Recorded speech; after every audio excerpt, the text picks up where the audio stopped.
a 4-off. So every 4-off in this picture, I think should be a 4-off, including Brook. And then everything with one copy, you can kind of play around the ratio. You can like see what you like. And then there is this I know you're strong event you can also consider. And there's some funny stuff. Wait, what's the UFO, maybe? no, the law event. Wait, what? Shambles. Yeah. SH, I don't remember. SHAM. Ah, got it. Yeah. And then what else? I mean, that's about it. King Kong gun lighting. Yeah, King Kong. Chukos. Yeah, I had that as well. I don't know if it's still a strong card, but I was playing it. I did Pura no at locals, and I won a lot of matches because of the card. Yes, this is a good card. These are all good cards. So let's talk about the 4-off first. One cost Nami for obvious reason, because one cost Nami is your searcher, your consistency too, and then it will make your Nika stronger, which is very important in say Mihawk matchup and NL matchup. So this one cost Nami is your most important searcher, and it's better than Bonnie because it will buff your Nika. And then the Sanji 2K, honestly, you can use any Straw Hat 2K that is not named Nami, and that would not make a difference. The thing about Sanji is that it's searchable, and if you don't like this one, you can have another searchable 2K, but this is just the most useful one, I think. And then Zoro, Brook, you can give the unblockable and try to push for lethal. Yes, this is very useful. And then Usopp for of course, you need a lot of Dawn Standard because in the current meta, your Dawn Standard would get killed. So when they kill your Dawn Standard, you need to play another one. So there's actually no way you cut on the Usopp or Sanji. You cannot cut them. And then Focus Nami, honestly, you could cut Focus Nami, but I won't recommend it because there's a lot of situation where Nami is good. Say for example against NL, she's always good. Against Blue Green, she's always good. Against Mira, she's always good.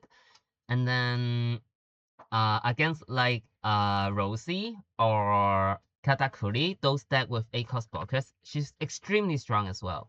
And then when an opponent kill your Dawn Standard and you want to redevelop your Dawn Standard, you need Nami to play with it. So say for example, both of your Sanji and Usopp got killed. So you want to redevelop. What do? You do something like Sanji Nami, you know? Sanji Nami Luna. Yeah. You need that to make sure that you're not dying yet on the turn where you redevelop your Dawn Standard. Because on that turn, your opponent has support already. You have no Dawn Standard. You will be 5k leader. So without the Nami, you can't really safely redevelop. So this is important. And then this is too strong because it's also a blocker, I think. Yeah. It's very strong. Everything written on the Nami is so strong. The best card. And then Broke, this is a controversial one. I don't see anyone but me running 4-off, but I believe this is a 4-off. It's like Sanji in a sense, because this Broke, you need one Broke in every single game, no matter the matchup. You need one Broke, at least one Broke. So when you need at least one Broke till the end of the game, you're gonna search for your Broke, right? And then when you only play, let's say you play two Brooks. Sometimes in your early search, you're gonna have Brook and Sanji in your search, and then you take Sanji, of course, right? Because you don't have the Dawn Restander. And then on your next search, maybe you see Brook and Zoro again. So you want to take the Zoro, but since this is your last Brook, you know that if you take the Zoro, you won't have Brook anymore. So that's really awkward.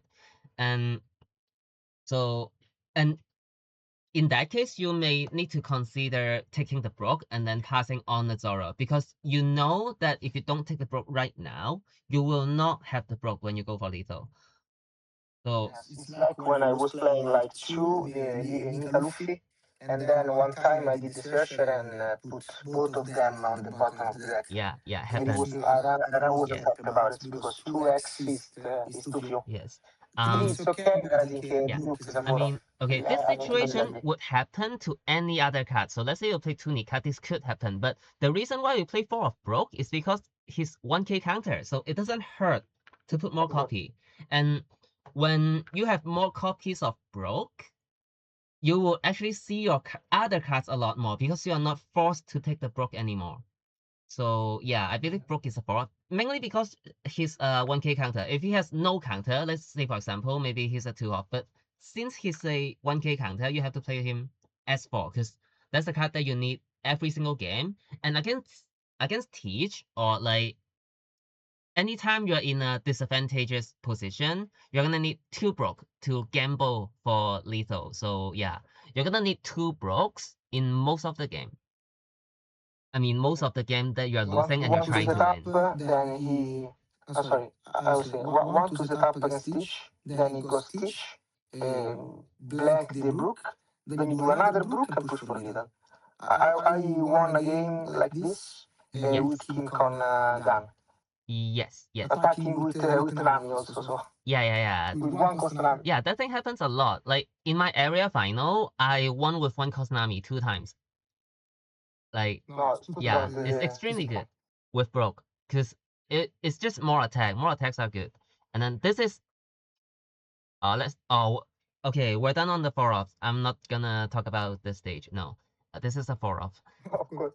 And so this 6 cost Luffy. This 6 cost Luffy is not that good into opponent who doesn't remove your board. Because normally you want your board to be some Donry standard, maybe Sanji, maybe Usopp, and then it's all 7 cost.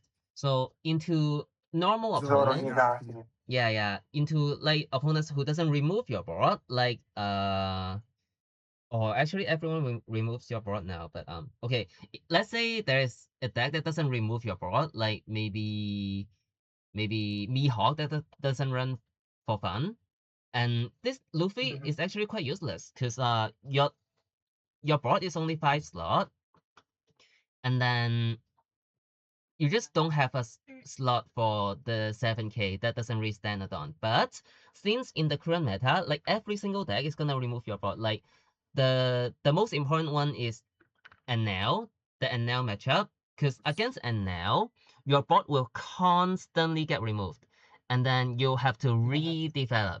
And then when you're redeveloping, this is actually your most efficient character because for 2 Dawn, you get 7k character.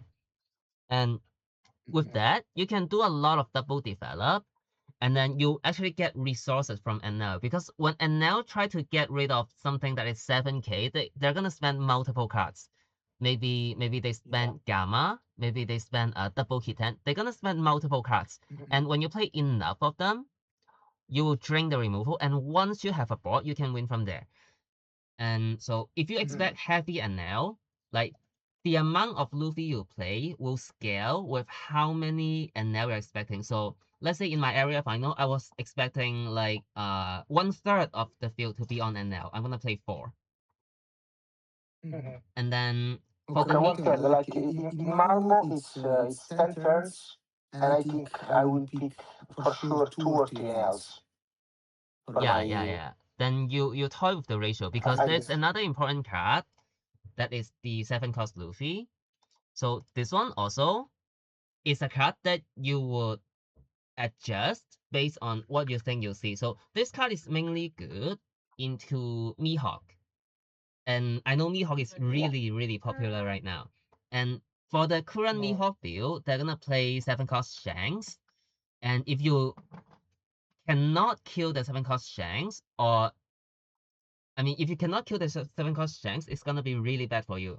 So, and some of them may play like multiple 7 cost Shanks as well. So they will play one on 7 and then play another one on 9. And at that point, if you let any of them survive, you're gonna have a bad game. So the more Mihawk you're expecting, the more Nika you play. And this is at least a 2 off. If you think there's a bunch of Mihawk, you play 3. If you think like the whole field is Mihawk and nothing else, you play 4. something like that. And then okay, I got the vision.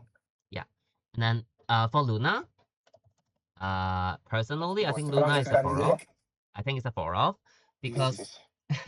Luna Luna is how you win the Mira. Like, let's say you play the Mira, one side had one Luna, another side has no Luna. The side with Luna is gonna win, always.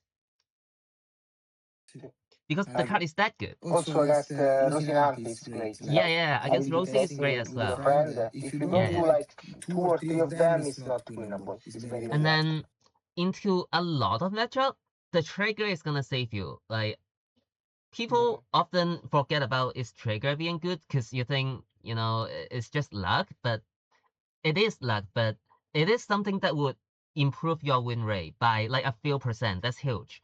And when you're in a losing position, a Luna from last life is gonna save you a lot. Like, over the past 2 weeks, the Luna trigger saved me like 4 times. That's like crazy. So yeah, I think it's a Like I do like if I do a lot of searchers and I see like 1, 2, or 3 lunas, I can try and snipe the luna in my life, no?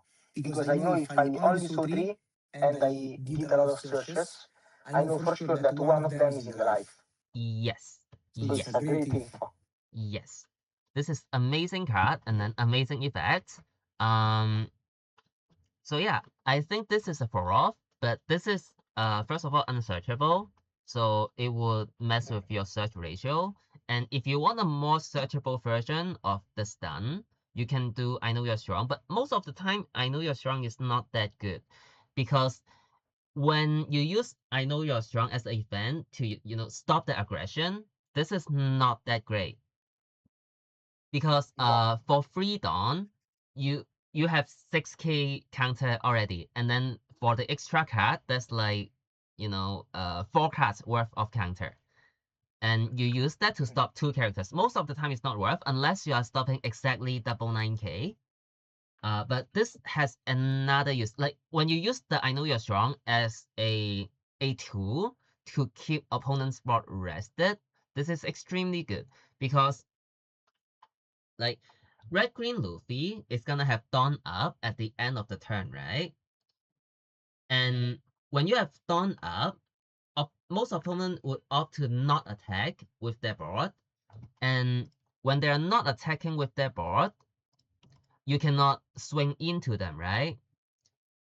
But let's say your opponent has some character you want to kill, and then maybe you find a turn to do maybe Sanji, Nami, Luna.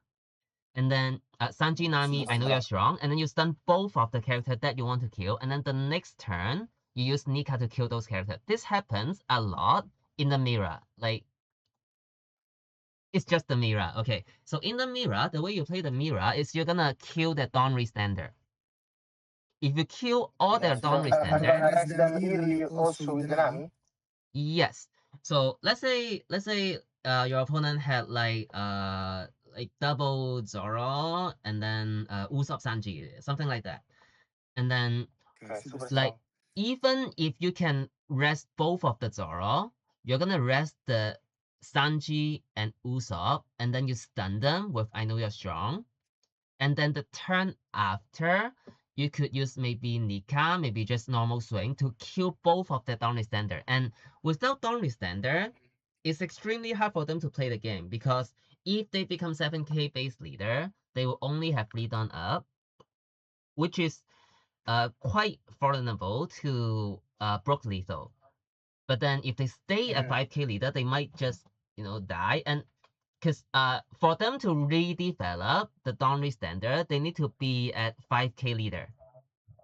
So, and at 5k leader, they could just easily die. So the way they re-establish their Dawnry standard is by playing the Sanji with the Luna, so that they don't just die on the turn where they are 5k leader. So yeah, this is extremely good into the mirror because this is searchable and it's consistent. Like Luna can do the same job, but there's no guarantee that you will see your Luna.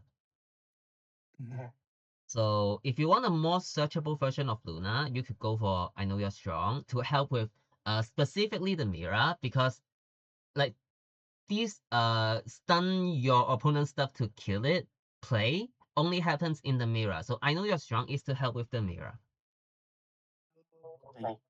And then King Kong Gatling is good. You are hitting extra hard. I'm not gonna talk about it too much. Like hitting extra hard is good. But this event, I believe you only play it as a 4-off. I mean one off. Because you're only gonna use one. And when you have multiple of this in your hand, it could get bricky. Cause like let's say you're holding one King Kong Gatling, and you could always use it because when you're about to lose, you can use this to kill your opponent. But then when you're holding multiple, it's just extremely hard to use because I mean technically you could do broke Gatling, but then most of the time in your lethal turn, you're gonna spend some Dawn to search because you need like broke plus Gatling. So like one Gatling I believe is correct. You also need slot for other cards. And then Charleston. Charleston is really good Also, I think that's as a one-off. The King Kong Gathering is great because when I play and I see the cards with the searches, I know that I can come back to it later when I need it. Like against yes. Teach, if I see the King Kong Gatling in my first search, I'm always happy. Because if I do like 3 or 4 more searches, like one stage, two stage, and one Nami, I know that if I have at least one Brook, it's too good. Because I think if we are playing 4 Brooks, it's good to have, I think, the one of King Kong Gatling. Because you can turbo lethal anyone with this card. Because no one expects it. Because you cheat 2 down by using it, and if you restart with the Brook, you cheat 4 down total. It's a lot. Yes, correct. But I think against Teach, you will not get to the bottom of your deck because against Teach, you need to spend every single dawn to develop or attack. So you're not gonna search multiple time against exactly Teach, but into other matchup, yeah, you can reach your bottom deck just fine. And then Charleston. Charleston is a funny card because this is a lot of counter. For 2 card, you get 6k counter. So this is extremely good to save counter because we as a deck cannot generate extra cards. So this is the way we save counter. And it's extremely good into aggressive deck like blue-green or into any deck in general because more counter is good. But against Mihawk, just Mihawk, they're gonna go double DMG on you, and then you can't really use Chowstone on that turn. But you can use Chowstone in the mid game where they have like multiple 7k attack. You just use the Chowstone and then save some counter. And since you It's really great. I guess Mihawk. yeah. To use it before the last turn. Before the last turn, yes. And if you have multiple Chowstone and you know their final turn is near, you're gonna throw Chowstone with Chowstone because you're not gonna get another chance to use Chowstone. So that's basically it about the card.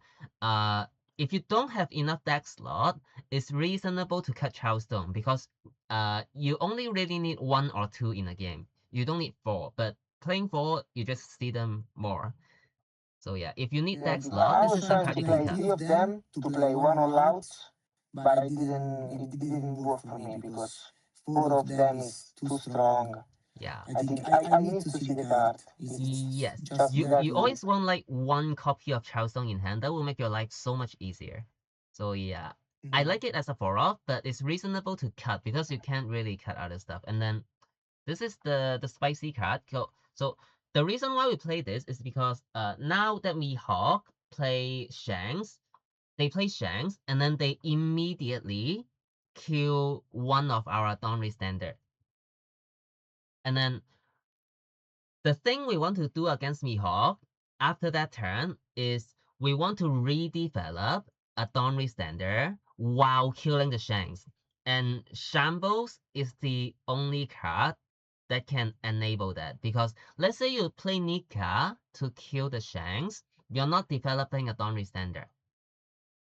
And let's say you are playing Donry standard, you're not gonna have enough attack to kill the Shanks. So this is the card that enable you to go like Donry standard, like Usopp Shambles or Sanji Shambles, something like that. Because Mihawk, they play the Otama as well.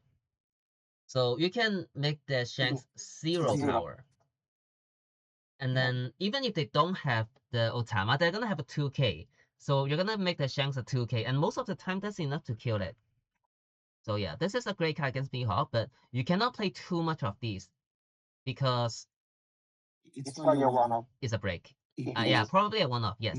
And this is good against And NL as well. not touchable, right? Not touchable, right? Yeah, not searchable, yes. Technically it's searchable because there's the one cost event that will search both Straw Hat and this card. I forgot about the name. Supernova. The with the law face on it. This one. Okay. I have a plan to take down one of the 4 embryos, but this is a break, so no. Impossible. There's no Straw Hat as well. So I mean technically you can search for it, but no. Yeah, that's about all the this is good against NL as well because this is swapping 9k base power and NL's base power is 8k. So by swapping the NL with one of their weenies, you're making the NL 4k, which should be able to kill the NL when you're starving them, when you're going second. So this is good against NL as well, but again, it's just a one-off, but it's a cool one-off. So this is a card you can play when you're expecting heavy NL or heavy Mihawk. But it's like quite useless into like UG and stuff. And if you're playing this card, since this card is useless into some of the matchup, you're gonna need a way to throw it. So if you're playing this card, you're gonna need 4 Charleston. Of course, because So you yeah. can trash the card with Charleston. Yes. So that's basically the deck list. Based on your meta read, you can do different things with your deck list. Let's say I'm expecting heavy NL, like my area final, I'm gonna play this. Let's say I'm expecting heavier Mihawk, but also some NL, I'm gonna play free split with these 2 cards. And then let's say I just let's say I think NL is not that bad. I'm gonna play 2 of this and then put King Kong Gatling to help with all the matchup. You can just like play with it. The ratio really doesn't matter as long as all the cards here are there. And then you have at least 2 Nika. You cannot cut Luffy beyond 2. No. But if you're expecting no NL though, if you're expecting absolutely no NL, you can cut 6 cost Luffy. That card is not needed. It's only good into NL really. And maybe some random Boa. Or maybe 1 Luffy. I was thinking about it because I think the fields will be like 2 or 3 NLs out of 10 turns. And I think 4 or 5 Mihawk. Because everyone played against a lot of Mihawk. Lot of Mihawk. That's what I'll play then. Lot of Mihawk. It's crazy because okay, like I see that a lot of people were playing the Laboon in the list. I talked to them, like I know Armando Suppi, which is an RG player.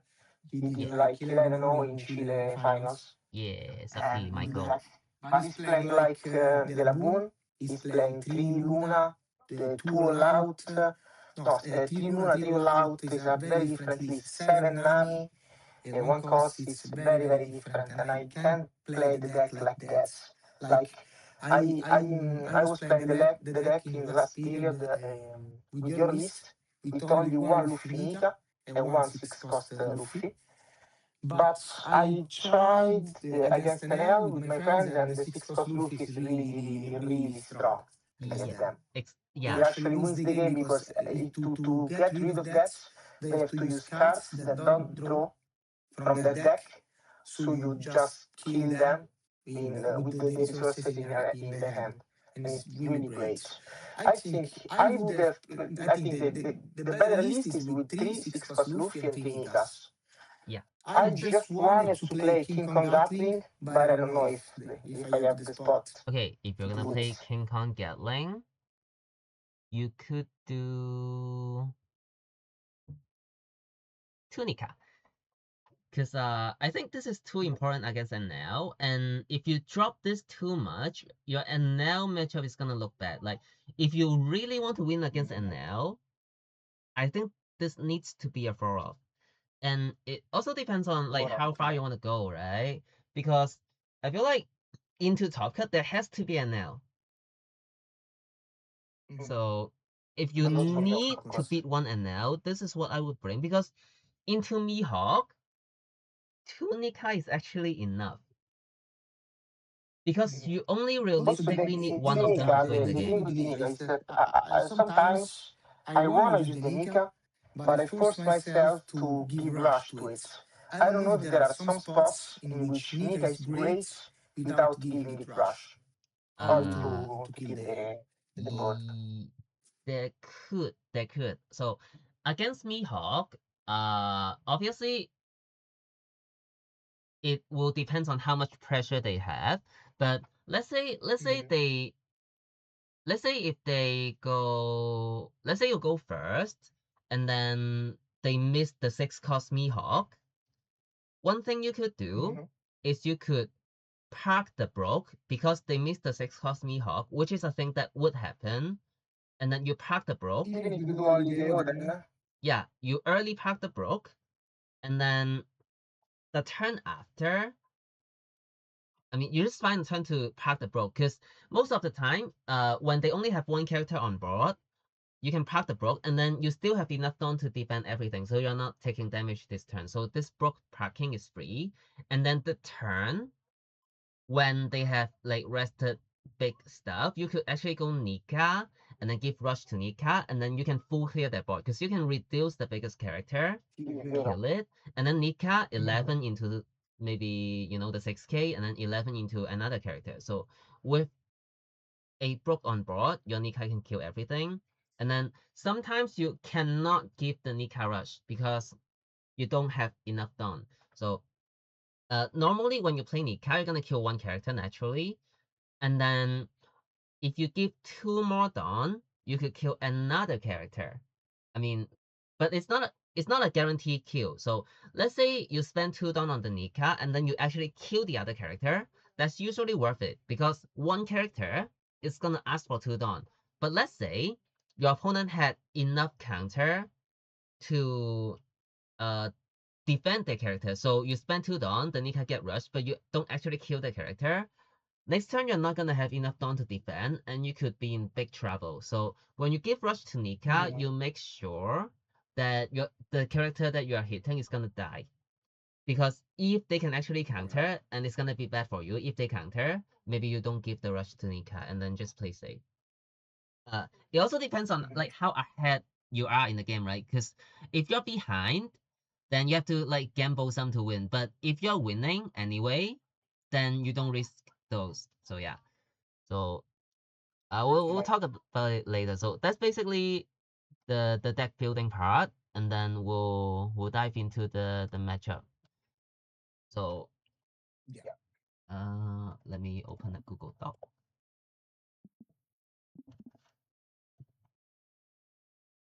I will. Okay, that was great. I think 3 Luffy will be okay. Maybe 4 Luffy is a bit too much. I don't know. I think I will decide. Yeah, 4 Luffy is a bit too much. Like I tested 4 Luffy for 2 days, but I didn't really like it. Even into Mihawk, I feel like it just gets stuck in my hand sometimes. So I think 3 is a good spot. Yeah. And then oh wait, I share the same again.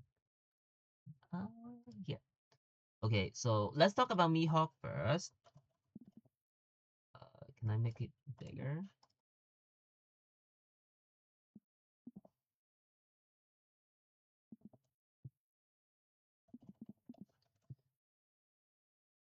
So, for Mihawk, there's like 2 build. One is the for fun Shanks.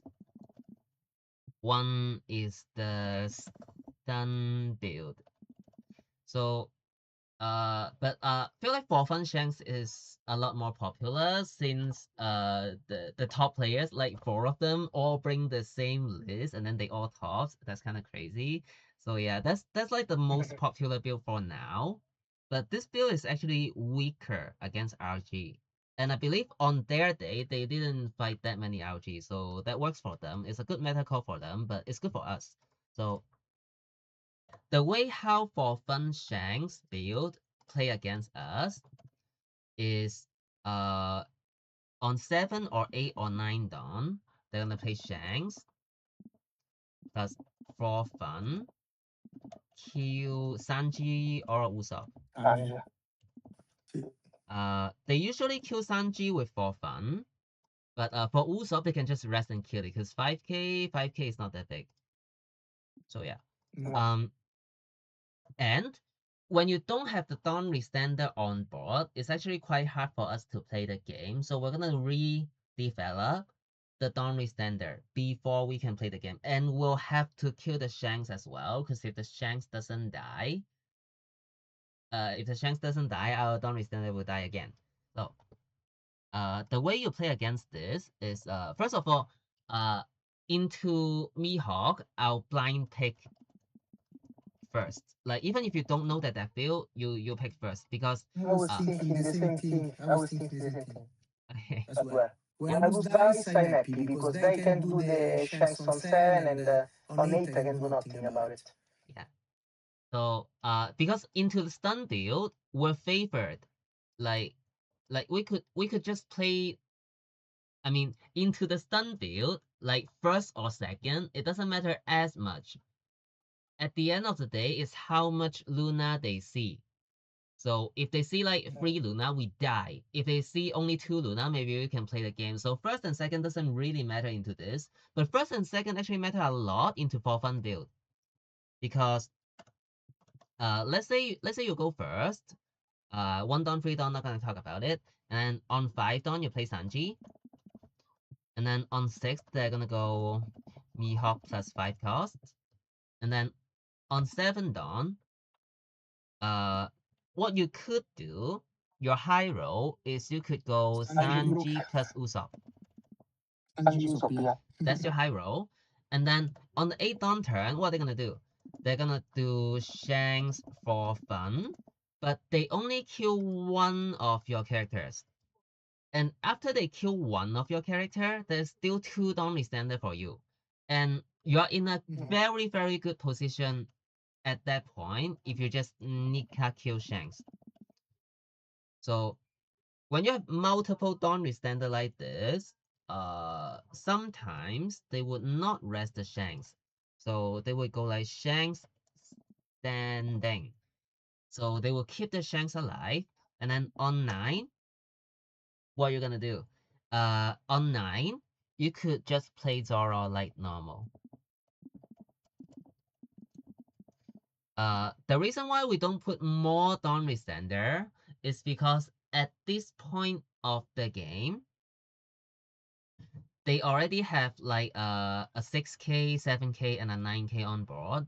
If we stay at 5k leader, they might just push like 1 damage plus a cast, something like that, and that's gonna hurt against Mihawk because against Mihawk, every life is really really important because like with free life, they probably cannot kill you with a free battle. But when you are 2 life, they could kill you with free battle. So by taking a life, you're accelerating your clock by 1 turn. So you die 1 turn earlier if you take a life.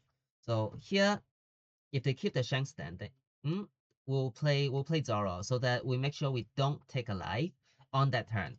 And then on the turn after, they're gonna go Shanks, rest Usopp, and then they will just let the Usopp go usually, and then they could just do whatever, maybe second Shanks, plus for fun, kill the Sanji as well, something they could do. So in this way, they will clear 2 of our Dawn Restander, But this is actually fine because we are 10 down already. On 10 down, there's a lot of stuff we can do. And if they do something like this, our Luna is extremely good. So we could do Luna is great. we could do Sanji plus Usopp plus Luna. So in this way, we redevelop our board while not taking too many damage. And then on the turn after, we can do Nika and then completely swing back the board. So this, like, I mean, it depends a lot on your hand, but it's just when you go first, there's so many things that you could do. So let's say, for example, on 7 dawn, you don't have Sanji plus Usopp. You only had single Sanji, no Hyro. And then on The Luffy. Hmm? Like Luffy Yasop. Luffy Usopp, that's good. Respect. Yeah, maybe something like that. And then in this case, they would do Shanks kill Usopp, or maybe kill Sanji. Depends on their choice. And then it's actually very crucial that we're at 9 down 10 right now, because usually they kill the Sanji. Let's say they kill the Sanji. On 9 down turn, we're gonna play Nika to get rid of the Shanks immediately, usually. And then so with the Nika, we're probably only minusing like 6k, because it's very rare that we have a full board by then. We're gonna need like a bunch of Nami Searcher, which doesn't really happen all the time. So most of the time we're minus 6k or even 5k if you're unlucky. So minus 6k to Shanks, and then Shanks is gonna be 3k, right? But then the Usopp is gonna swing like 4 into 3. No, that's not good enough. So maybe swing 5 into 3. Your leader is gonna swing like 6 into 3. And then since if these are your only the Sanji will swing 6 into 3 maybe. If this is your only swing, it's possible that they defend with a double billion fold, the 4K event. And if they successfully defend the Shanks, it's gonna be real bad. So it's very good that on 9, like even if they defend the smaller swing, we can always rush the 9k into it. So on 9, it's a guaranteed kill. But when you compare to our second curve, like after they go Shanks for fun,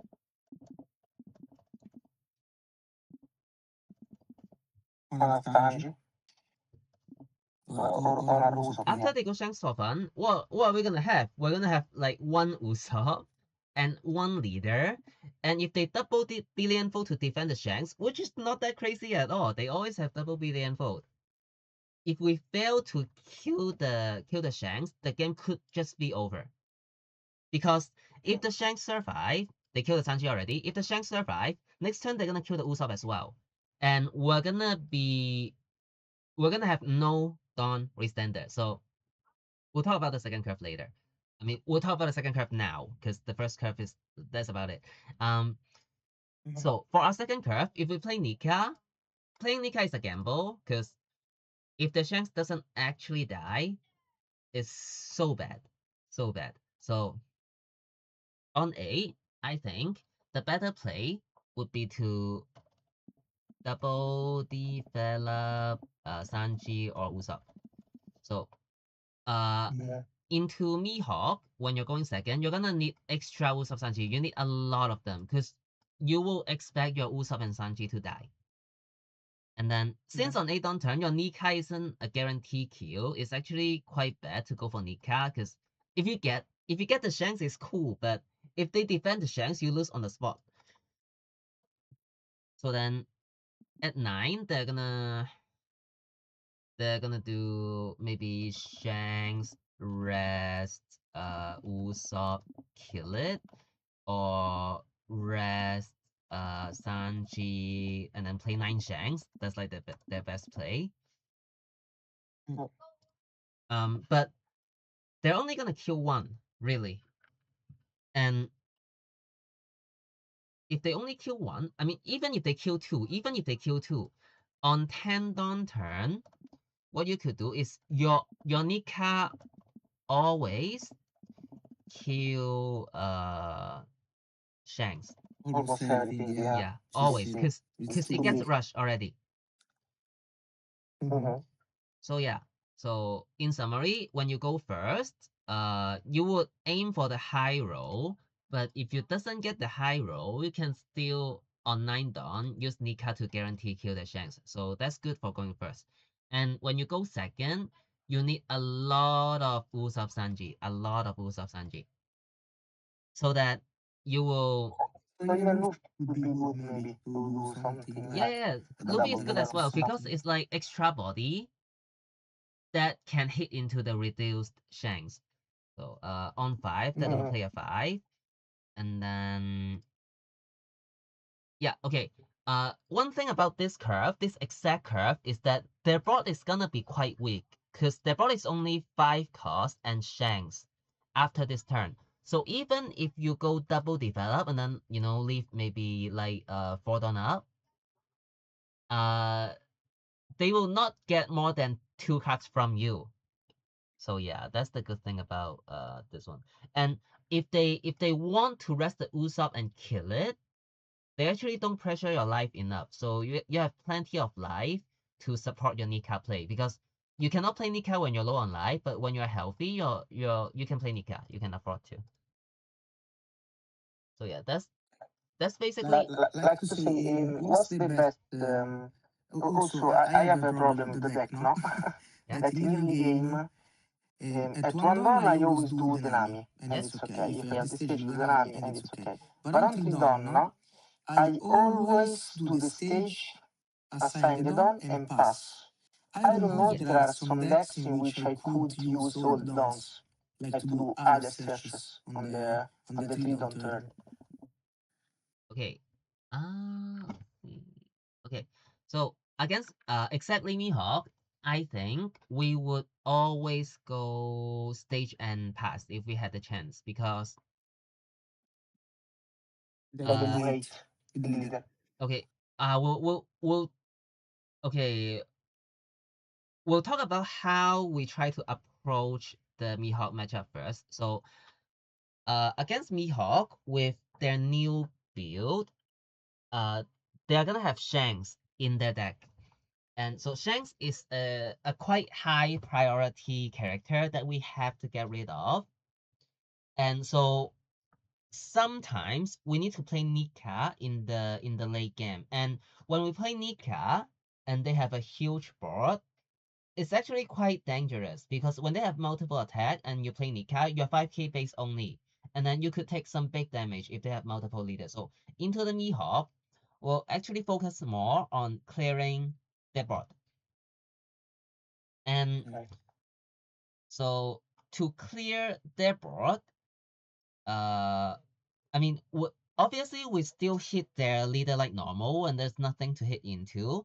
But if you can full clear their weenies, their small characters, they're gonna force to rest something good for their leader ability. So let's say, for example, uh, on 2 dawn you go stage and pass. Obviously on 3 dawn turn they do what?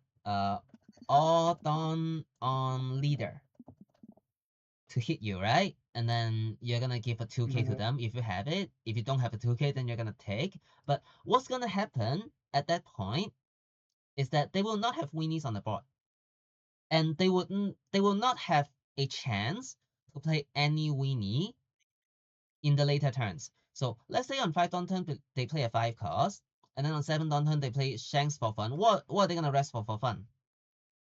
They have no weenies, so they have to rest maybe the dawn. I don't know. Like, it's really hard for them to find the cost for fun when they don't have enough weenies. So on 3 dawn turn, it's actually quite hard for them to justify the all dawn on leader play. So maybe they're gonna go 7k plus weenie, in which case you can counter with just 1k. You always have a 1k in hand. Come on. So yeah. So into Mihawk, I would prefer to go stage and pass. And then Okay. yeah. And then okay, more about the matchup. So into Mihawk, we'll try our best to clear their board because Mihawk can't really play the game without a board, and with Nika, we got ability to clear their board. Okay. The good thing about clearing the weenie is that they will be forced to rest their character, and when their character is rested, you can pressure their characters already.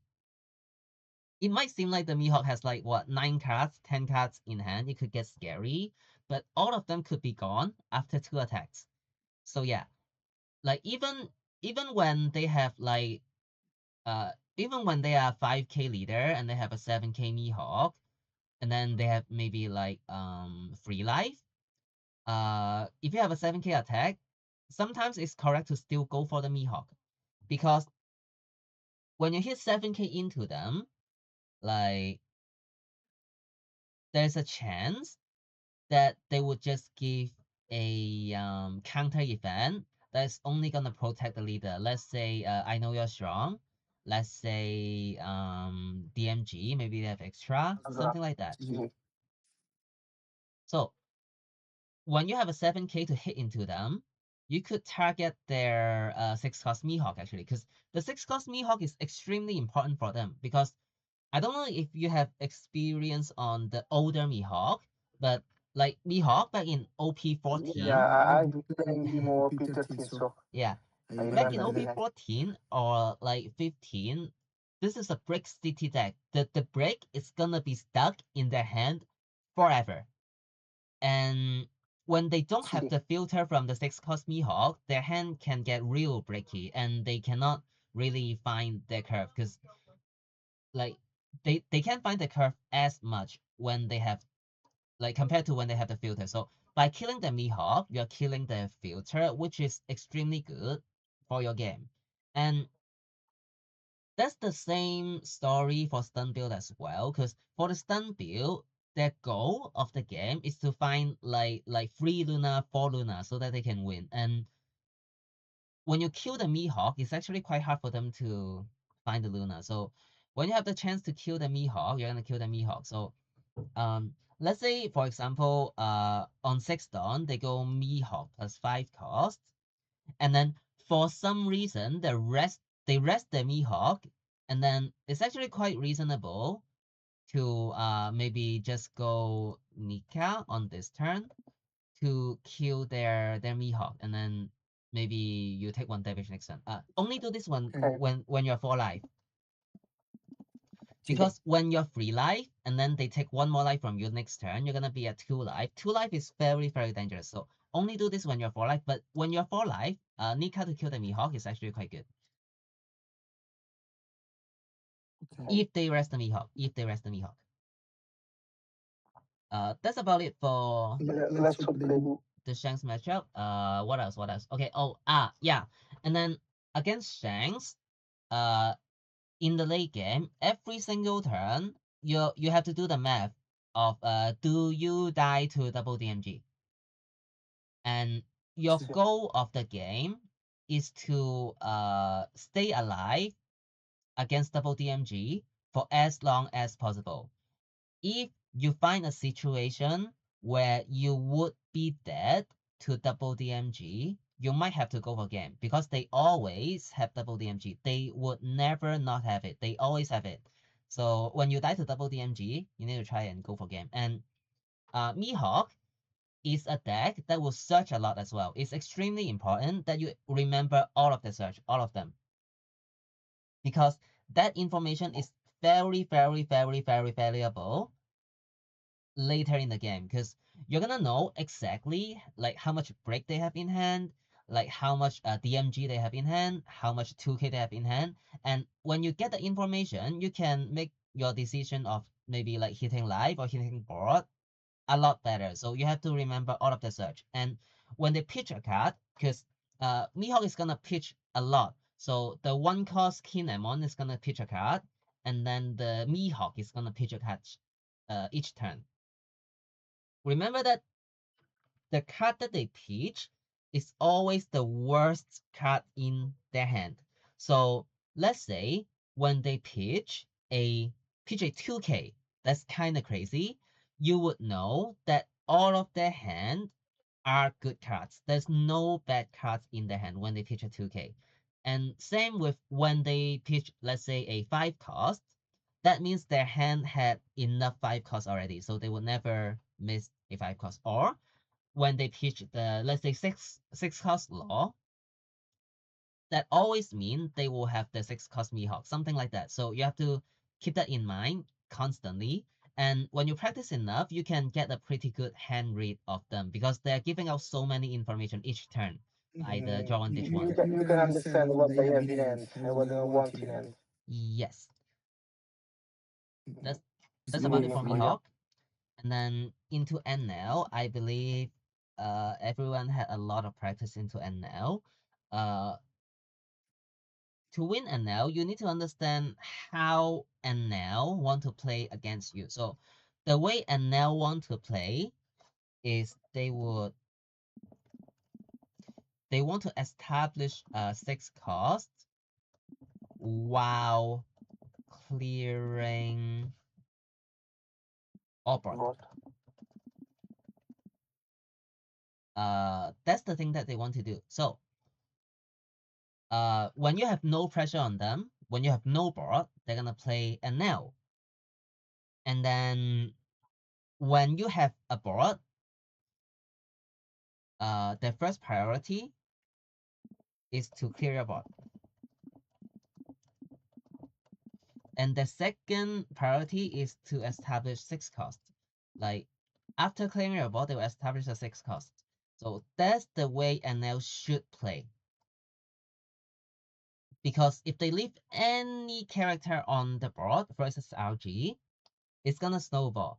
Because next turn RG is gonna play 2 more, and it will get harder and harder for them to remove all the board. So obviously you would go first. So when you go first, it's extremely good for you because you're gonna play your Sanji before the NL. Specifically because it's a 7K. Okay, for NL, for them to win going second, they need they need multiple Om. Om is the most important card against us for NL. Because with the Om, what they could do is they could play 6 cost NL while clearing board. Om is the only card that can enable that. And if they successfully do that, we're gonna have a hard time because when opponent had 1 NL while you have no board, it's playable. But if opponent had 2 NL while you have no board, it's extremely bad for you. So what you're gonna do is you're gonna play character,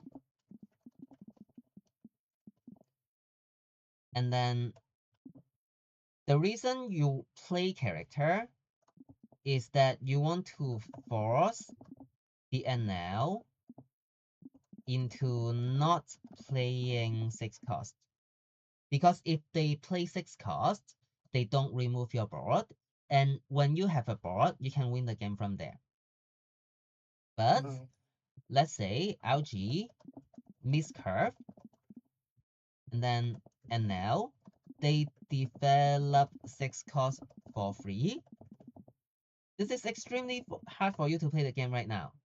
Or if your curve is weak, let's say you only play Usopp, only Usopp, they can develop 6 cost while killing Usopp. That's bad. Yeah, with no Maja. Yeah. You're gonna play some 7K character so that they cannot kill all of your board while playing the NL. That's the main logic into playing NL. So even if you play a Sanji and it's likely to die, you know that it's likely to die, you're still gonna play the Sanji, because if you don't play the Sanji, they play an NL for free, it's gonna be real bad for you. So yeah, that's basically the logic into playing NL. So when you go first, I mean, first or second is the your priority. Can spell is to kill all the because with the there's a lot of crazy stuff they could do, and then you're gonna play as many character as possible to force the removal, and you just raise them because normally when you go first you're gonna win the race some way or another, and then when you go second it's actually quite tricky. So when we go second, go first is straightforward. You just play multiple character and raise them, and then when you go second we'll actually start the NL. The reason why we start the NL is because when NL see everything, we never win. Because if you look at your, let's say you have your best second curve. On 4 you go Usopp, and then on there, I mean, I say 5 down turn, but it's the third turn. Then we'll play 6 cost while killing Usopp. It's not that hard. It only take a Mamaragan. And maybe a Kitten. And on that turn, let's say they go 6 into 4 with and then 6 into 4 with their leader, and you can actually defend your Usopp with double 1k. Don't do it. You never defend your rested Usopp, because even if you defend the Usopp, what they're gonna do is they could Lightning Dragon to stun the Usopp, and then on the next turn they will hit into the rested Usopp with the 6 cost and now again. So either way, you are not defending Usopp. So if they rest your Usopp, you're not gonna spend cards to defend your Usopp. Just let it go, because Lightning Dragon would punish you too much. And then, so what we're gonna do on your 6th dawn, your best play is obviously Luffy Usopp. That's your best play. And if you hit this, it's actually so good against NL that you actually have a shot. So yeah, this is your go-to. But let's say you missed Luffy Usopp. It's like single Luffy or single Sanji, which is the case most of the time.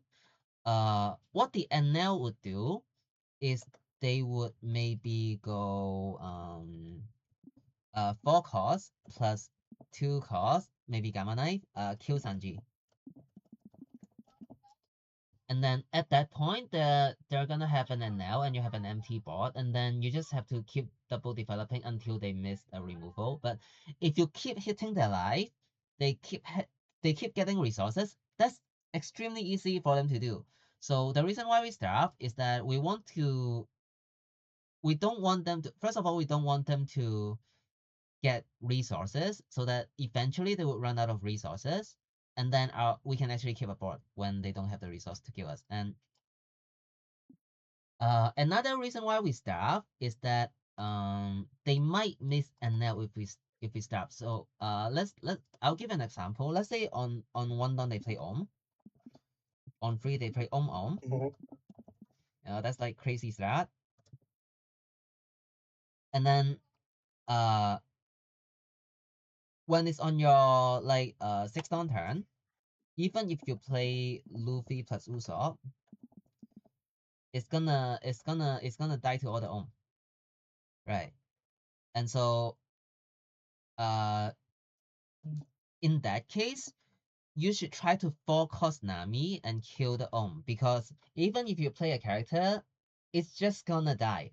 They will play an NL while removing your whole board. That's possible with multiple on board. Like, even if they don't have 3 they only have 2 2 is enough to kill your entire board. So on 6th dawn, you're gonna 4-cost Nami to kill all Now, if you do this, what's the punishment for NL? Like, what are the NL player gonna do to punish you if you play Focus Nami on this turn? What's the most punishing play they could do? They can do Thor. Nami. No, they will play another NL. They will play another NL. And now your board is only Nami and their board is double NL. From this point, the game is unplayable. Right. It's unplayable. So if they had the second NL, you just lose. Yeah. By starving, we reduce the chance of them having a second NL. Because if on this turn they play anything but NL, we're mega chilling. Because we just killed all their own, and anything but NL, including Rachel, is gonna die to the slightest touch because we're starving them. So anything but NL is not a real character. So even though if they play NL here, we probably lose. By starving, we reduce the chance of them having NL. Because the reason why we have to play Focus Nami here is if we develop and then on 7, they go NL plus Q or board, we still lose. So we can't really develop the board here. The best thing we could do is we need to play Nami to kill their Om so that our future character can survive better. We even get the blocker from the Nami, so that's great. So yeah, so playing Nami here is our it's our highest win rate play. And even if we get massively punished by NL, by starving, we will reduce the chance of them having the NL. Because most of the NL list, they only play 4 NL. And I don't know if you noticed, but there's one like top 16 or top 8, I forgot, NL list, they only play 3 NL. That's like kind of crazy, Yeah, right? the friend list that I was saying to you before, which you played yesterday, he was playing that list with the discard rule and everything. Yeah, they would play more pink, more Rachel, and then less NL, but if they play that build, they are weaker to our starving strategy. So yeah, by starving, we reduce the chance of them having exactly NL, and if they don't have exactly NL, Focus Nami killing all Om is a good play because our later character, like on A, we double develop,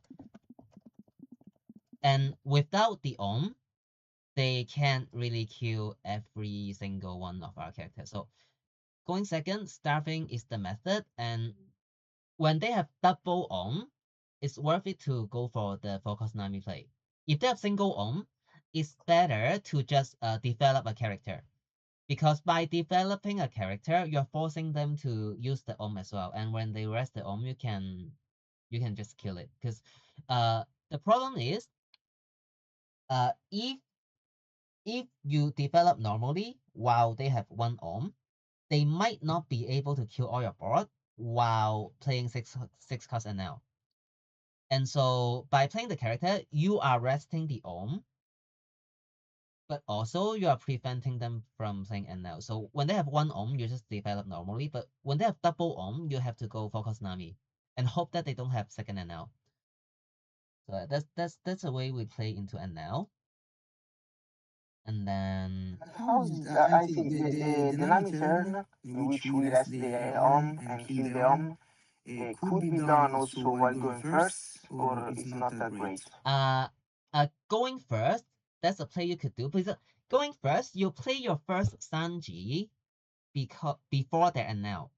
So you have a tempo lead already, and they cannot really focus. Oh, yeah. Okay.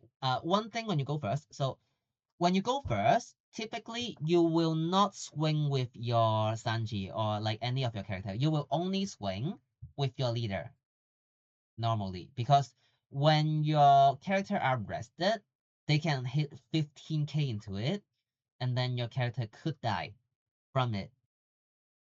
So normally you would not rest your character to force resources out of them, much like how you would play when you go second, except like this time you're actually winning the race and you're actually hitting phase.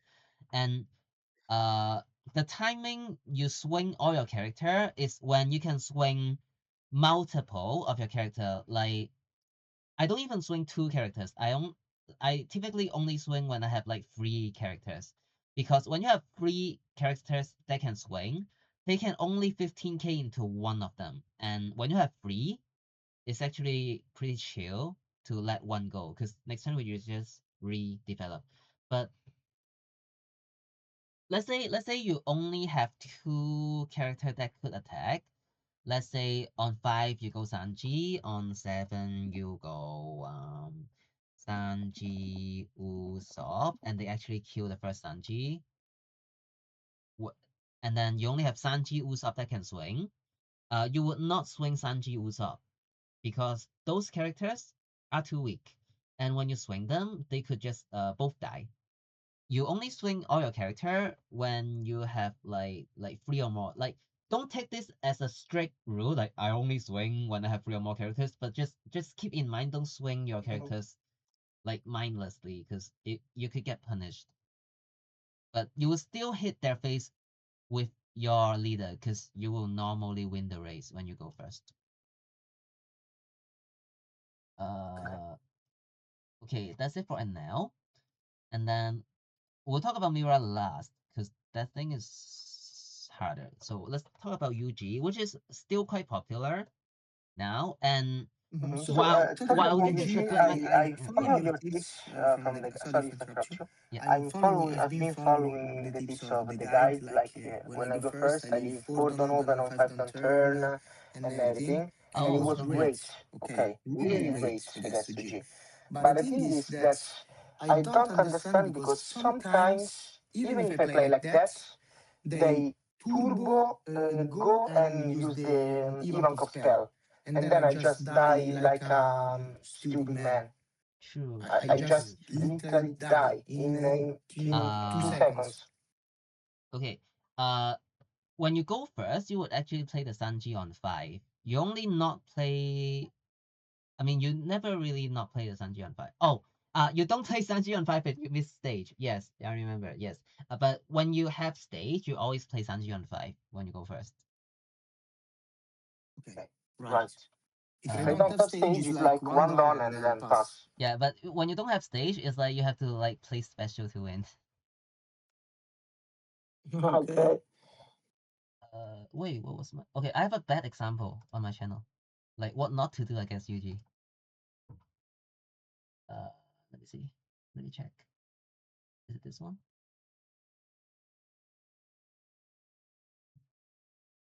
What not to do against UG? No, that's not it. That game I went second. Is the one? That looks like it. Wait. I know. I would go to, yeah, cause someone comment on it. So I would just find the game with a comment. Wait. Okay. This is with comments. UG with comments. With 2 comments. This one, maybe.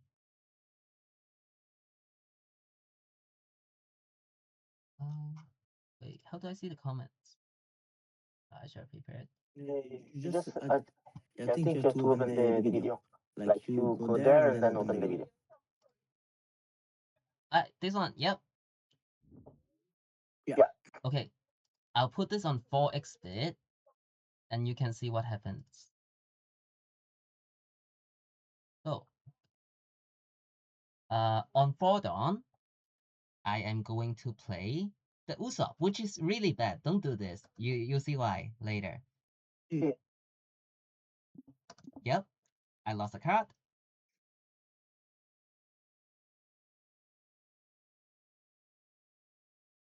And then I eat a graph plate. Okay, so what have we learned from this? So let's look at what I've gained, what I've lost from playing Usopp. So let's compare this play with not playing anything at all, and they free down up. So on their next turn, they are always gonna play Buggy Prisoner. And when they play Buggy Prisoner, they can hit 5-7. For 5-7, you need 3 dawn to counter. And by playing Usopp, I'm only leaving 2 dawn up. So I will have to spend a card to counter. So that's the first card we lost. And then by not playing the Usopp will stay in our hand, which would give us another extra card. So by playing this Usopp, we're losing 2 cards. The first one being the Usopp itself, the second one being the card we have to pitch. If we just don't play the Usopp, we'll have 2 more cards in hand by now.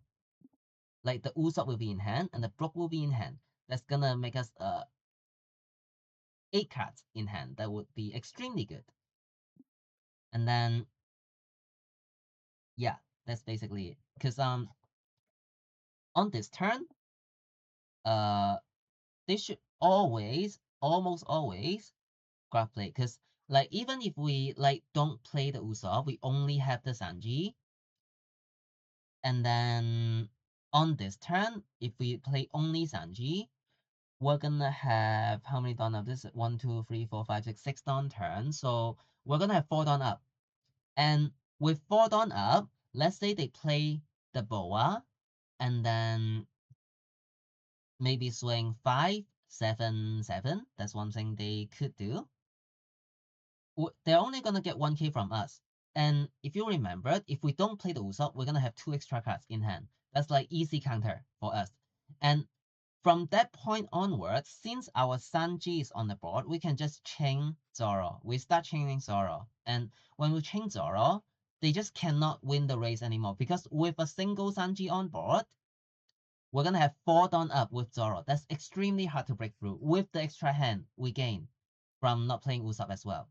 So if you just don't play Usopp there, you just never lose if you don't run out of Zoro. Well, we win this game anyway, but we don't talk about that. So the point is don't play Usopp on 4.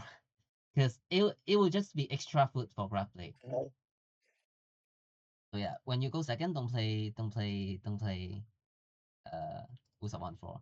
Yeah, someone comment, oh, you said in the guide you don't play Usopp on 4, but then you do it anyway. My bad.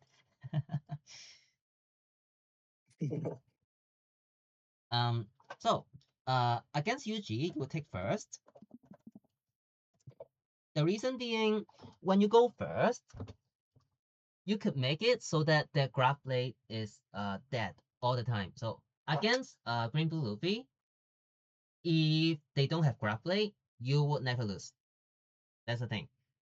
So Gravity blade, okay. Yeah, gravity blade. If they don't have grab blade, it's extremely hard for you to lose. You need to, I mean, if you miss stage, then you could lose. But missing stage, that's your fault. If they don't have grab blade and we curve normally, we never lose. So so the thing we want to do against UG is that we want to play around grab blade. So by taking first, we could play around graph blade much better because we're 3 dawn, we're gonna leave 2 dawn up. On 5, we're gonna play Sanji. And then on 7, we could go straight to Zoro. And then at this point, instantly, yes. At this point, they can't really graph blade us. Like if they graph blade, they will only send out a single Sanji and they're not stunning the Zoro. So and then with the Zoro on board, that's like 9k. That's gonna help us win the race, right? Because let's say we have the Zoro, they would actually be forced to stun the Zoro every turn to not lose the race. Because the Zoro is gonna hit 9k into 6k into their board, and that's extremely hard for them to counter. And even if they counter the first time, we play a second Zoro and then swing 8k into it, they're gonna have to let it go. So on 9, our best play is still Zoro. And then on 10, you could do maybe something like Sanji Zoro.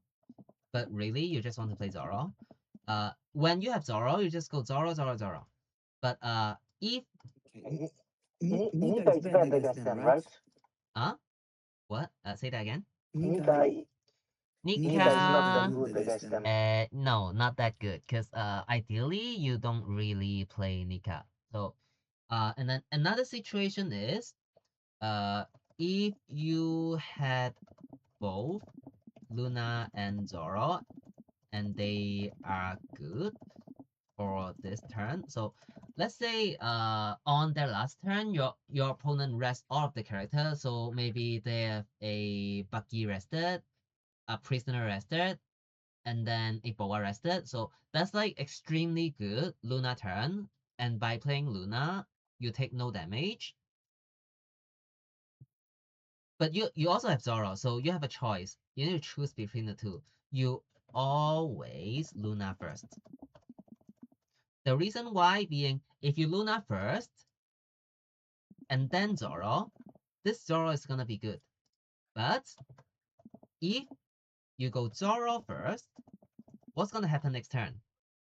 Their whole board will be standing on the next turn. So we have to do another Zoro. And then you lost your window to play Luna. So when their whole board is rested and you have to choose between Luna and Zoro, you just go Luna first.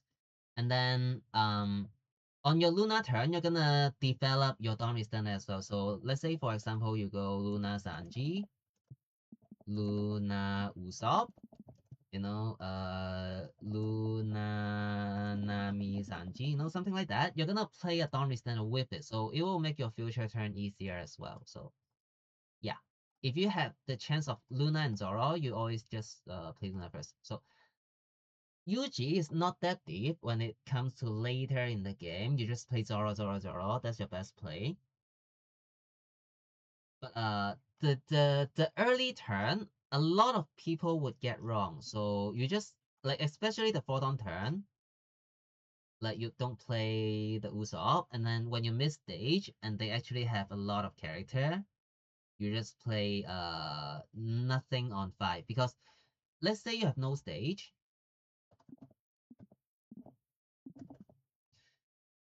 and then if you play Sanji, you're gonna have only 2 down up.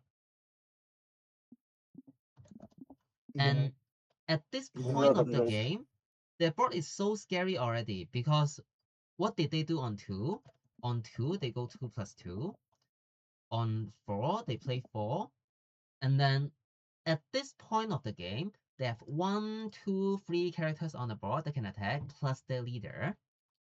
So if you only leave 2 down up, on 6 down, what are they gonna do? They will do Bucky Prisoner, and then they will have 3 down to attack. So they will put 1 down, they will swing 5 with leader, go 6, 6, 7. You're gonna take the 7 and then pitch a card for the life. So you lost 1 life, 1 card, while they have a whole board already. And then on the next turn, like if you spend that many resources on that turn, on the next turn, there's nothing you could do that feels right. So you're gonna go Dawn on leader and then fall down up. If you miss stage. And pass, yeah. Yeah. And in that case, I fa mistaggi li fai Tanji. Like if I have Asop, I can play Asop on 5 Dawn. If I also stage. yes, you just need like, I mean, you need at least 3 down up. You don't necessarily need 4 down. So yeah, you could go for a Nami search trying to get stage, and then if you don't get it, you don't get it. But if you get stage, you just play stage and it's 3 down up. That's good. So yeah, you could play a Nami. Can play one Nami. Okay, yeah. Or any searcher. Yeah. Because like the reason why this play is good is because the UG board doesn't scale up, but we're gonna have more Dawn and more Dawn later in the game. So by not taking damage this turn, we're gonna have more turns where we have 10 Dawn. That's like a lot of Dawn. And even if we don't have any Dawn Extender, we could play Zoro with 3 Dawn up with stage. That's like good enough. So we just need to survive until that point. So when you miss stage, Dawn on leader and then fall down up is a good play, because that will help us get into the late game. So yeah, that's what you do when you miss stage. And then UG is gonna have a lot of tools against you. So the easiest one would be the restand. And then they would also run DMG. And then some of them run broke, but I believe most of them cut broke already, so you don't need to worry about it as much. But some of them run it. And then the 2-cost Gaudino, very important. Yeah, it's too strong. Super strong. Yeah. Okay, so the thing you want to play around, all of these. So let's say they have 4 characters already. They could always play 2-cost Gaudino plus restand. And you need to make sure that you leave that one. Just do the calculation. And then when they have a full board already, they could do restand plus DMG. That's possible. And then Cheap. they could also do uh uh broke plus Gaudino. Uh that's less popular right now because most of the UG cut broke, but they could do like broke Resiodon and then Boa Swing 2 times, and then Gaudino give the rested Dawn to the 6K characters and then swing 9/9, something like that. That's something they could do. So make sure when you play the game, you don't die to any of these. And then remember that don't go under freedom easily when you have Charleston. That's like coming Yeah, of to all course. the green leaders, and I think you know this by now, but just be extra careful. Yeah, if you play around all of them, you should be okay. Just think about what's all the thing they could do. Like, what if they have any combination of these cards? Do you die? Oh, 1-cost Luffy as well. Because sometimes, even if they only had 3 characters on the board, they could do 1-cost Luffy plus 2-cost Gaudino, and then they will swing 8 times. And sometimes that's still quite scary. So yeah, just think about all the combination of like lethal 2 they could have, and then make sure you play around all of it. That's it. And then I think also Charleston is very weight against them. yeah, I mean, Charleston is really, really, really good into UG. When you're holding 2 Charleston, it's like you never lose. So yeah. Um, in the mirror, your goal is to kill. I mean, your small goal. Your big goal is to win the game. Your small goal is to kill the Sanji and Usopp. Because Sanji and Usopp is extremely important, especially in the mirror. And when you kill all of them, they don't really have any good plays. So the way we would do that, so obviously, uh, develop your own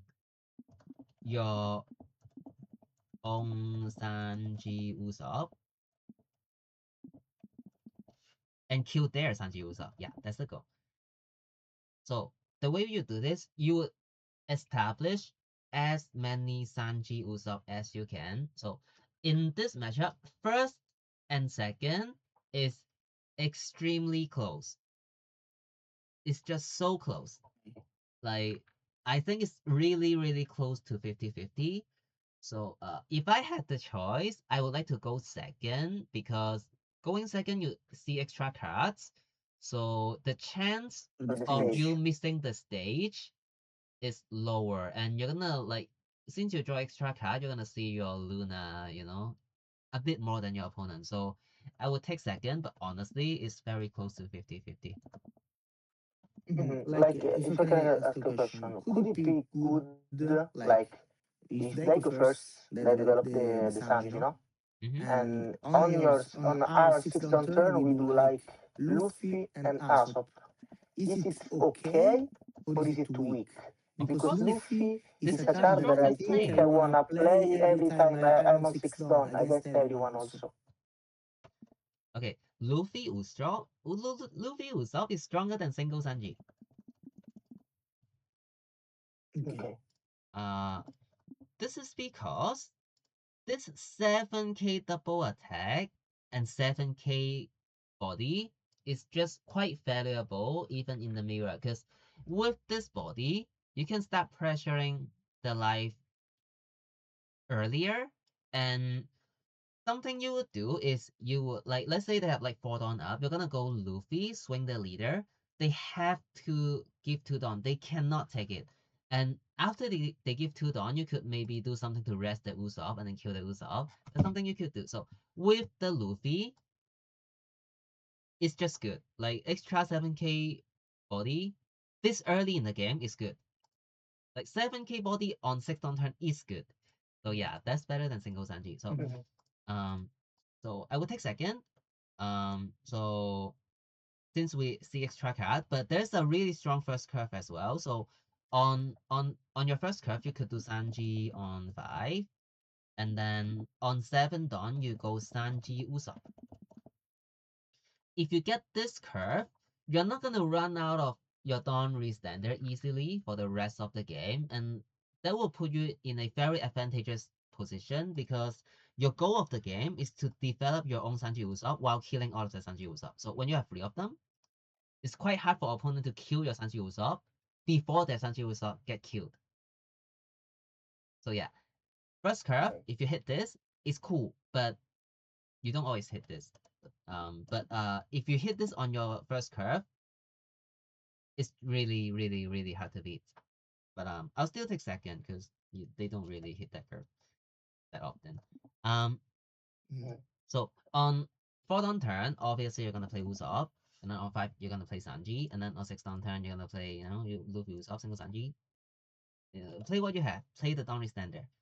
Oh, one thing.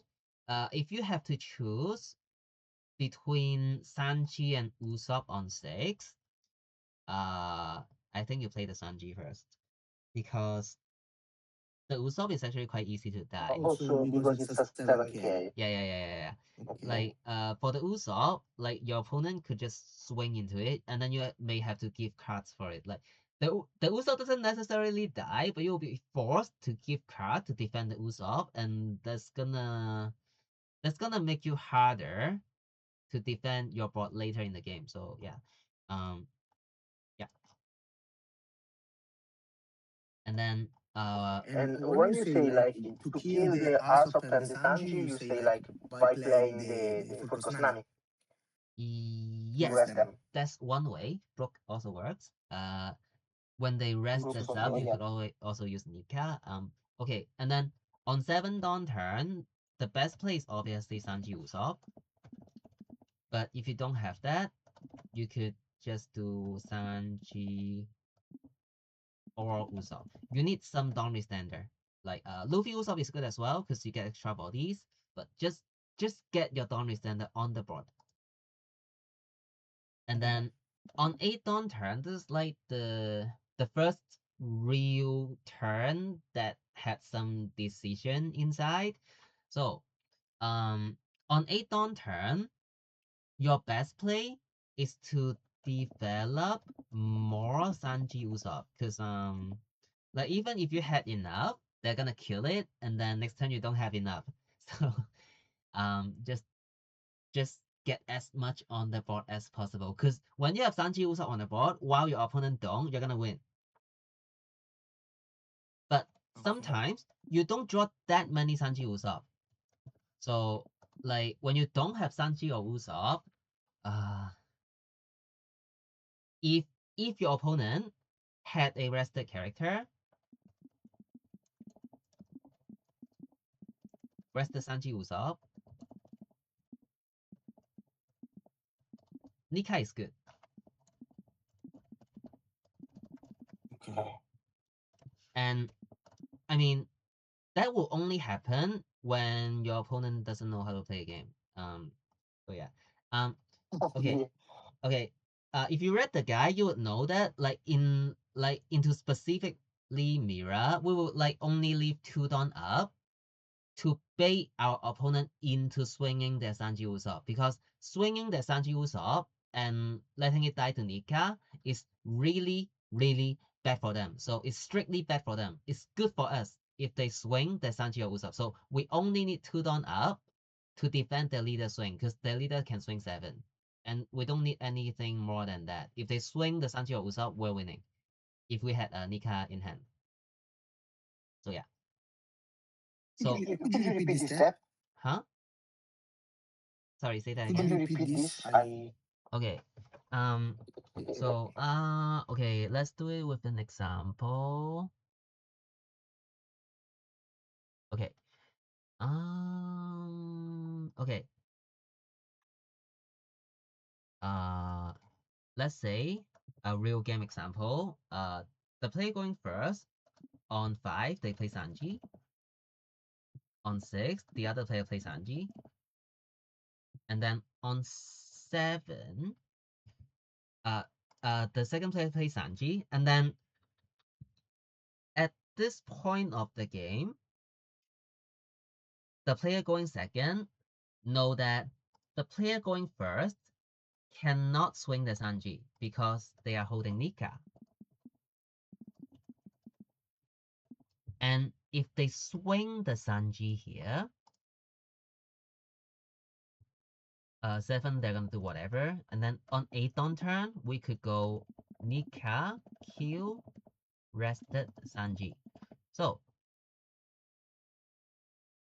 if the player on the 7th on turn swing their Sanji, it's extremely good for the player going second. So what are this player gonna do? They will only leave 2 Dawn up. 1 Dawn is not enough because there is a world where they just swing 7k with leader and leave the Sanji active on the next turn, and then we just lose a card for no reason. So we need 2 Dawn up. But if we only had 2 Dawn up, if they swing with their Sanji, that's gonna get 2 Dawn from us, and then they swing with their leader, they can actually get our life. So there is incentive for them now I get it. to swing the To Sanji. bait them into swinging the Sanji. Yes, Okay. we bait them into swinging the Sanji. Because let's say you have 4 Dawn up. If you have 4 Dawn up, there's actually absolutely no reason for them to swing the Sanji. But if you only have 2 Dawn up, you give them a chance to misplay by swinging the Sanji. So yeah, on this turn we only need 2 Dawn up. So when you have a searcher, play searcher.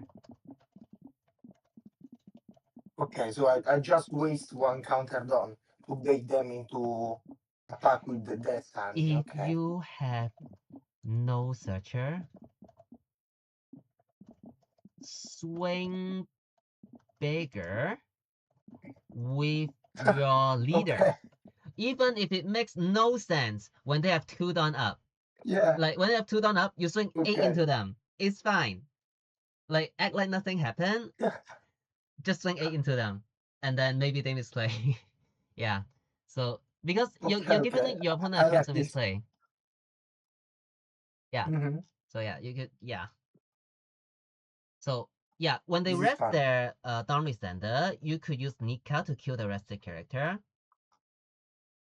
But let's get rid of this part. Okay. Yeah, that's the situation. Okay. And then on 8 turn, obviously you want to develop more Sanji or Usopp if they have no rested Dawn Resender. But if you don't have that, 7 Zoro is fine. Because by having we start to play the 7 cost Zoro when we don't have any other okay. If we have single Usopp, usually we play single Usopp over 7 cost Zoro. But if you had no Sanji Usopp at all, you play 7 cost Zoro. It's fine. You need to play somebody anyway. We would not play the Luffy though. We will not play single Luffy. That's too weak. Oh wait, there's a world we play single Luffy. That is when, let's say, we could play 6 cost Luffy plus Nami to rest the Usopp, and then we will actually get cards. That's when you could play 6 cost Luffy. But if you don't have that, 7 cost Zoro is fine. Okay. And then On 9 Dawn turn, this is also a tricky turn. So obviously, opponent had big board already. Like the player going second is gonna have Usopp, Sanji, and then like they have 3 turns to develop character. So if you stay at 5k base, you're gonna take like 1 damage, or maybe you take 1 damage and then give a card. That's the thing that could happen. So you could play Zoro. Because by playing 7 card Zoro, you make sure that you don't take At 9 any Dawn, okay. damage next turn. But Mm. there's other thing you could do. That is, you could play 6 Luffy plus Nami plus Luna. Or just Nami plus Luna. Forte.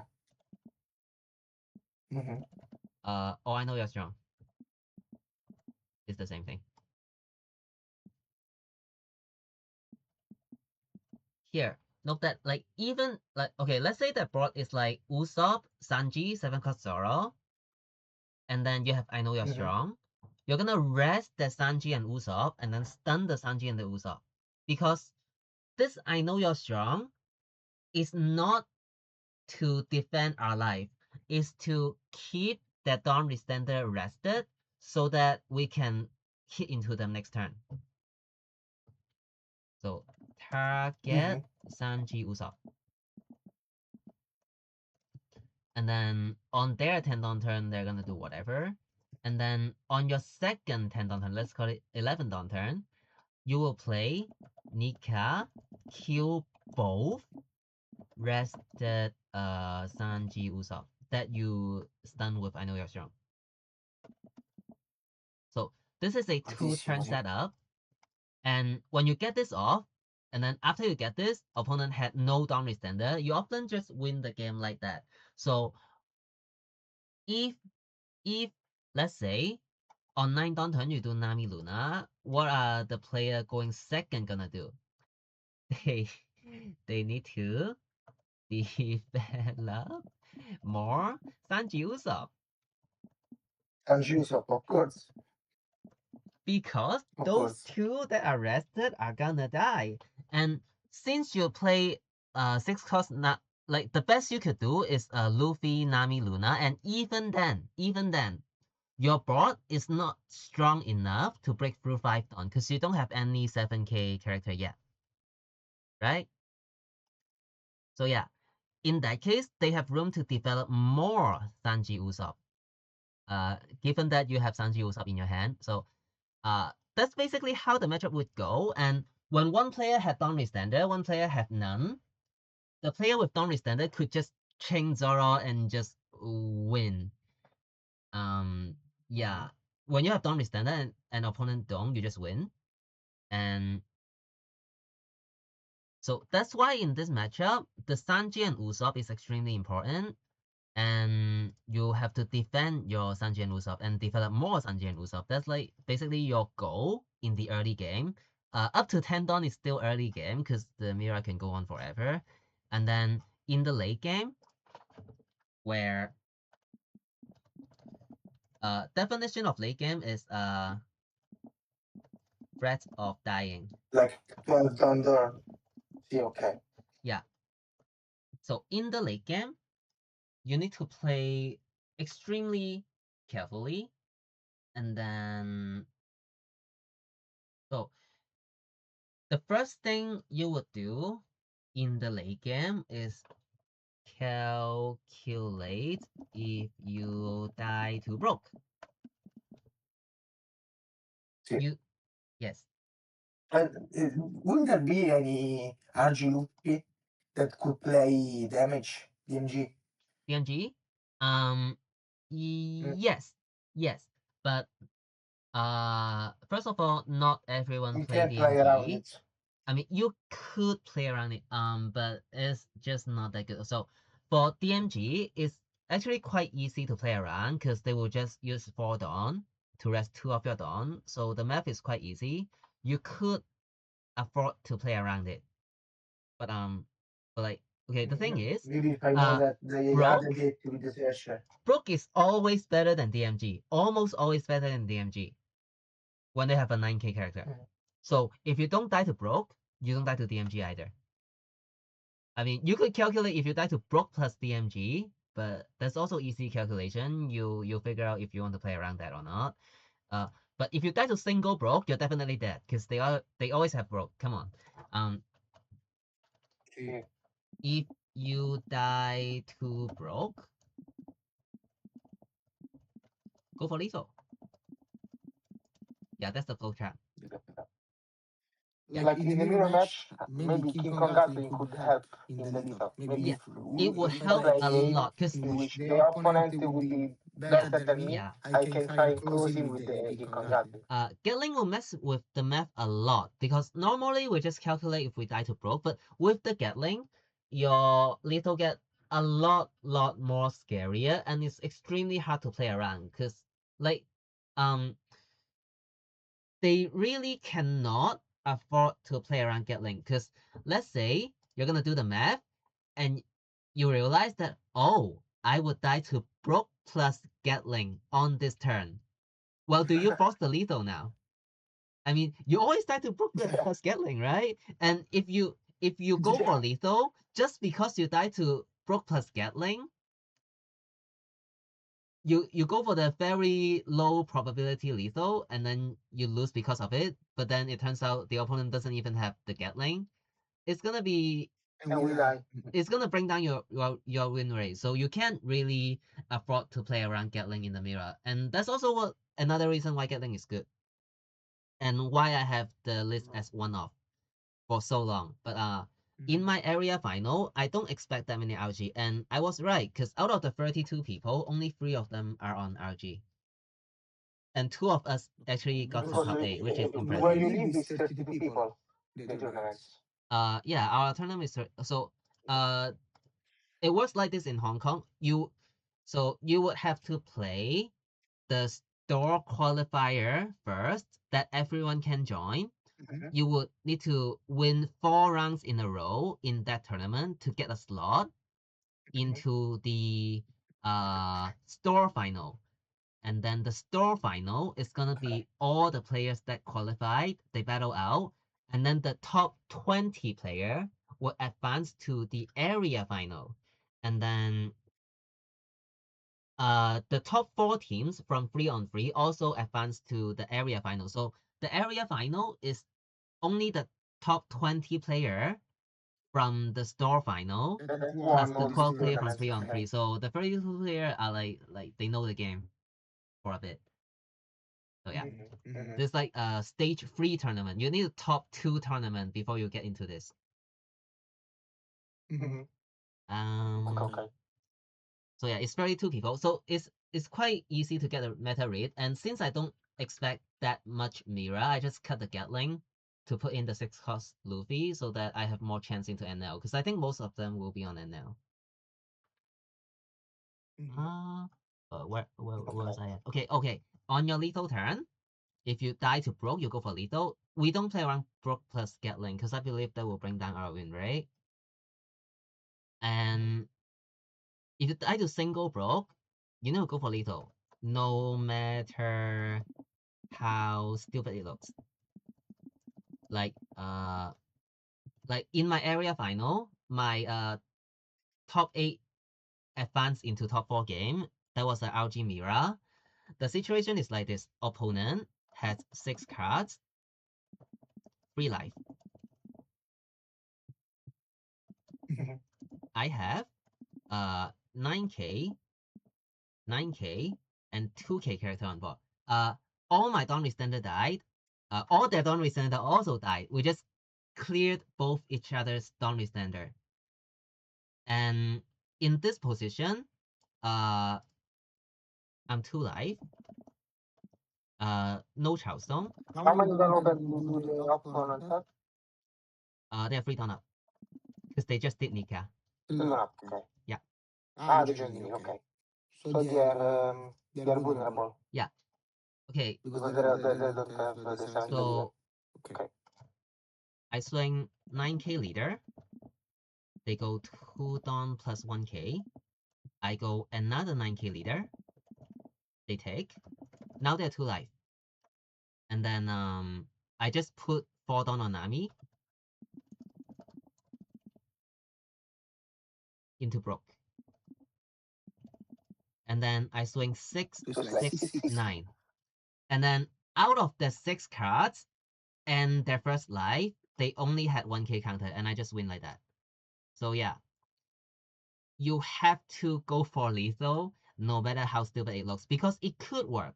Red Green is a deck with a tons of breaks. So Luna is break, Stage is break, Charleston is break, and then Luffy is break. All the Luffy is break, the Zoro is break. So it's actually quite probable that they just don't have the counter.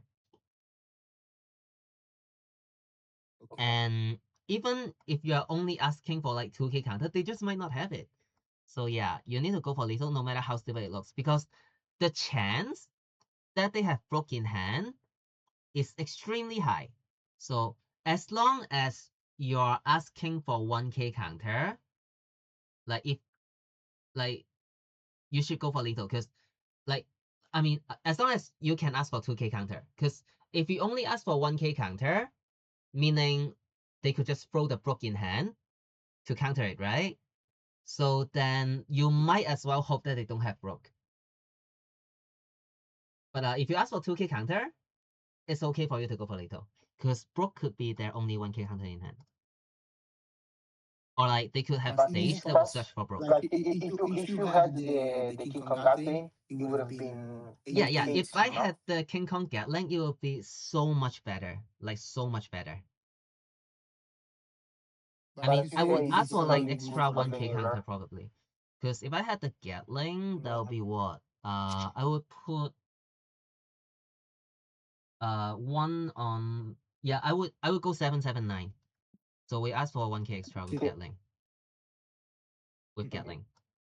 But I did not run Gatling on that day, but it works out fine. I got lucky. I mean, I also played to my out, so yeah. Because like that game, my opponent opened like really well. Because on their first, they took second, and then on their first 10 on turn, they did the Luffy Nami Luna, stun both of my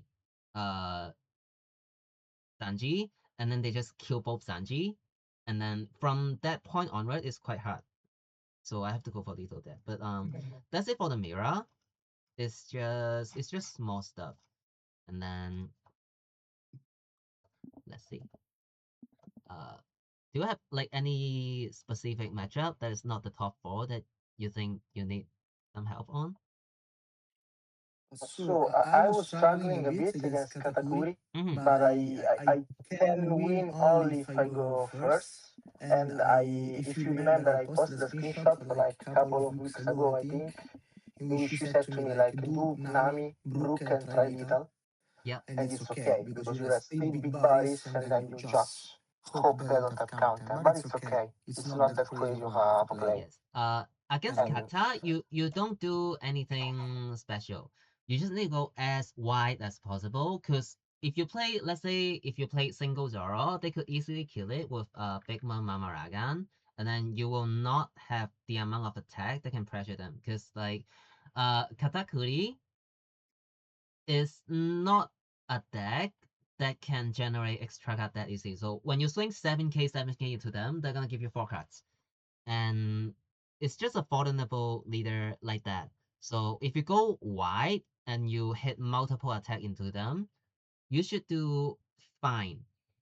And also into Katakuri, don't rest broad before their 10 on turn.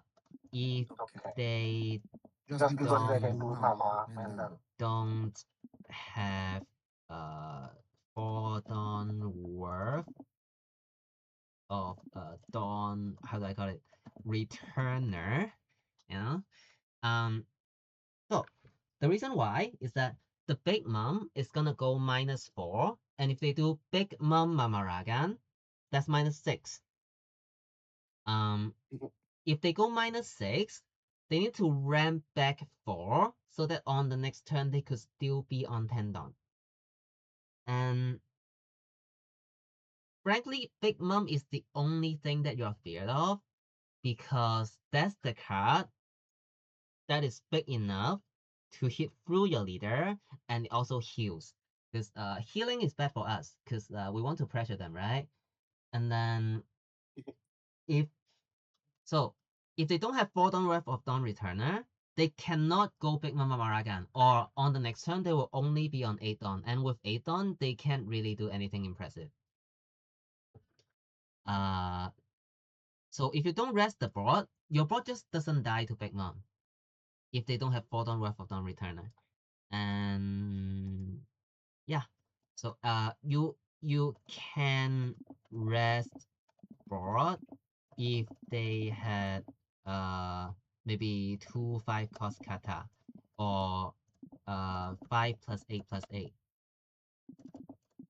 because that's like 4 Dawn worth of Dawn return. And yeah, that's about it. Yeah, just go wide, hope for the best, go for lethal when you have to. Sometimes you win, sometimes you lose. Because kata, when they hit the perfect curve, they go 5 cost on 5 and then just hit everything. They will win against any deck. It's not just us. So yeah, that's it for kata. It's a pretty good high roll. Yeah. If we go second, it's just maybe almost impossible. I don't think I ever win. Yeah. Maybe I won just one game, but I bricked, so I saw everything and I didn't see No. nothing.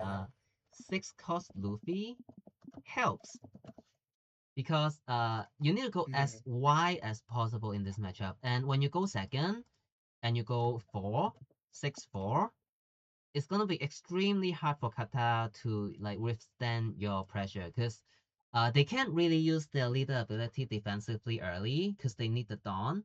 So the 5k is impactful in the early game. And when you have that many attack, and especially when you're threatening the double attack, they're gonna have a lot more pressure, and you can win the race a lot more often when you have the 6 cost Luffy. So if you're worried about kata, you could play more 6 cost Luffy. And then also, swing before spending Dawn. Because when you still have 7 Dawn in the bag, they cannot really block with the 8 cost kata. So it's like the 8 cost kata doesn't exist when you still have 7 Dawn at the back. Because once they rest the kata, you're gonna kill the kata with Nika, and that will be huge tempo loss for them. So yeah, that's the second advice. But I thought you knew. Yeah, swing before spending your Dawn to threaten the 7 cost. That's it for kata. I think it's also good to put the 7k on board because I do like 7 and then do like 8, 8, 8, just to eat a lot of cards. Yes. They don't really run counter events. And then what else? What else is I think apart from Katakuri, maybe just a quick tips on Teach, but I kind of figure it out. Like you don't have to go wide.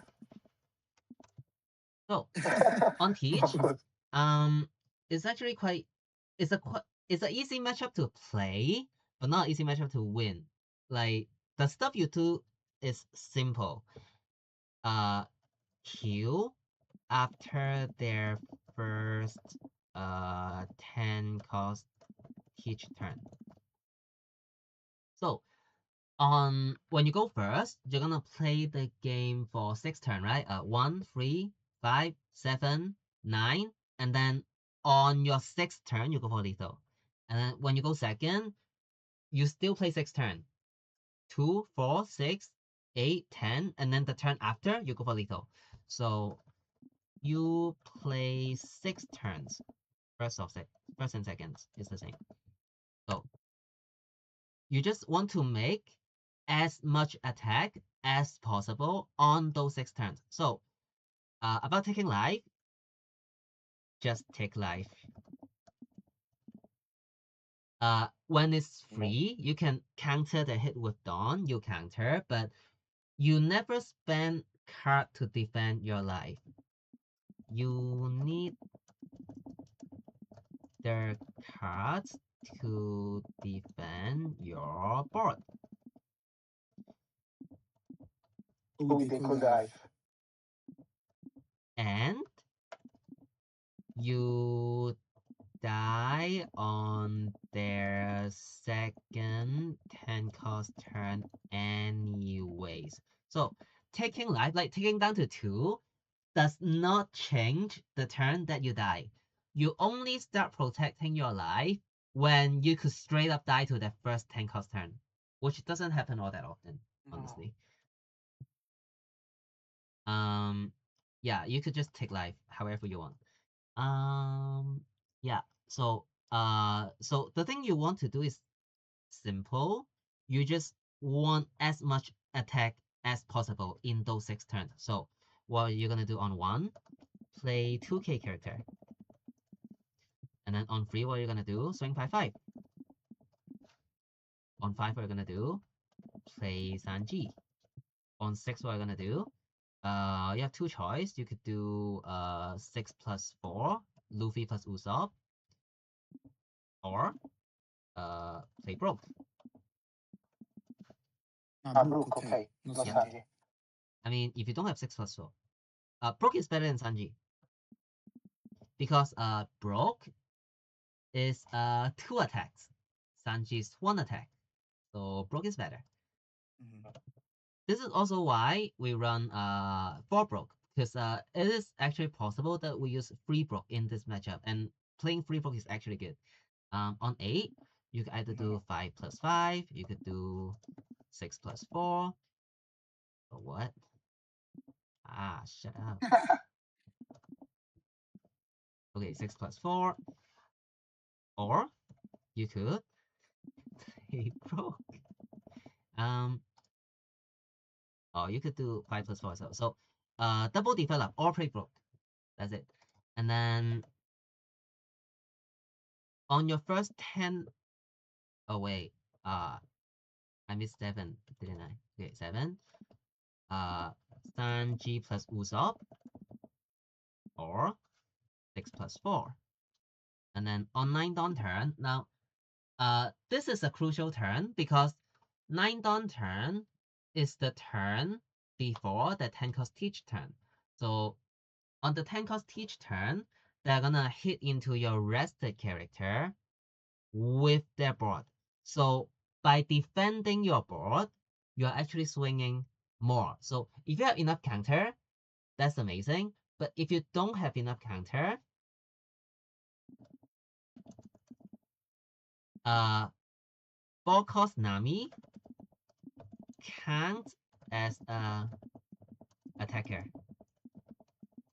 because she can protect 1 character. So normally we want to play multiple attacker, but if you don't have enough counter to defend all of your board, 4 cost Nami can as a attacker because it will make you have 1 more attacker on the next turn.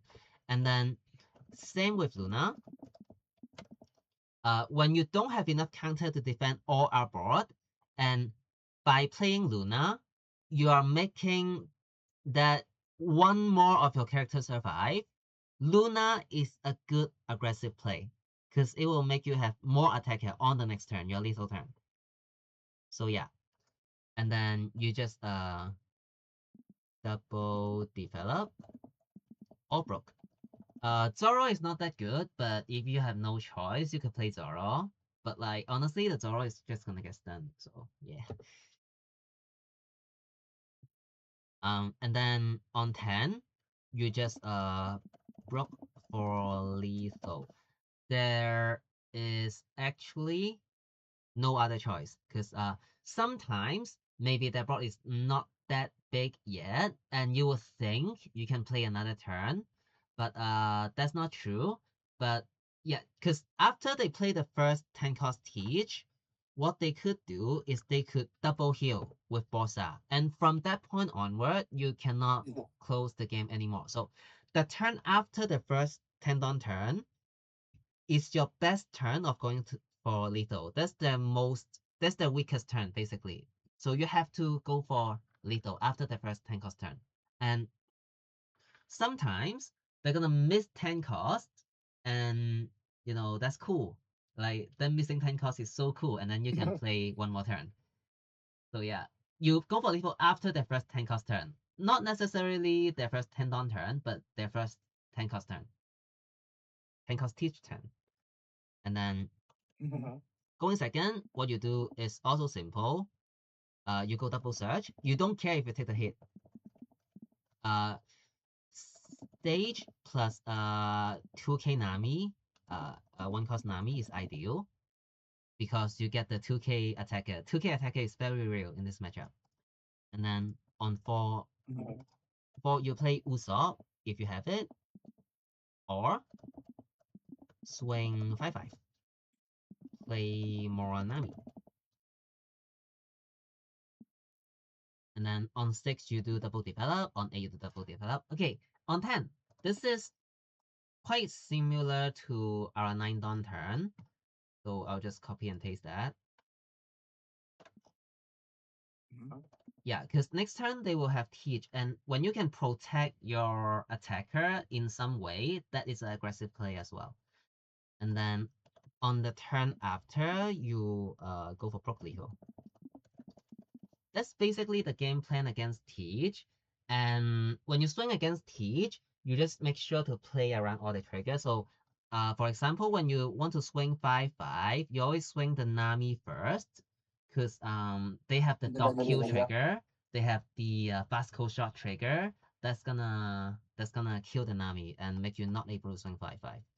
And then same with all the other stuff. You just go for the swing that could play around the most amount of triggers. So usually you're gonna swing your 5 cost first and then your 6 cost, because the 5 cost would die to Teach and Spasco, but 6 cost only die to Fasco.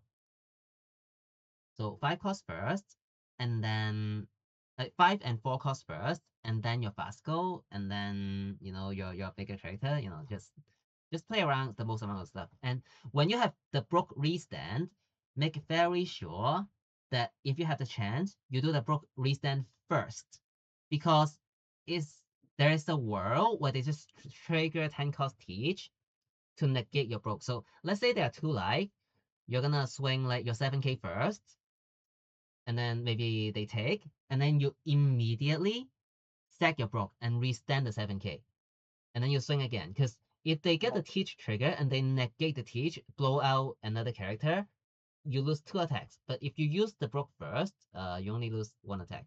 So yeah,